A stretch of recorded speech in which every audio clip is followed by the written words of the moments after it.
मी अरुण घोडके शिवचिंतन सह्याद्रीच्या कडेकपारींनी कवेत घेतलेला, वाऱ्याशी बोलणारा, इतिहासाचे नाते सांगणारा जो प्रदेश, तो म्हणजे शिवकालीन मराठी मुलूक होय.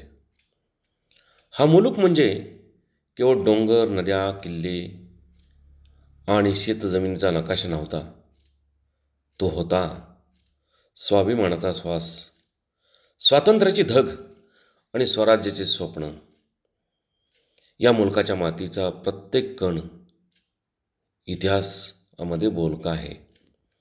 कारण त्या मातीतूनच उगवला एक तेजस्वी सूर्य, तो श्री शिवछत्रपतींच्या रूपाने शिवसूर्य.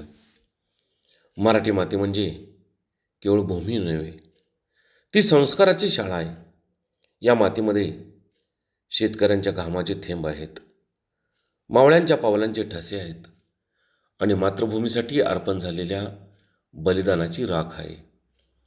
ही माती शिकवते ते अन्यायाविरुद्ध बंड करायला, परकीय सत्तेला न घाबरता आव्हान द्यायला आणि रयतेच्या दुःखात स्वतःचे सुख पाहायला.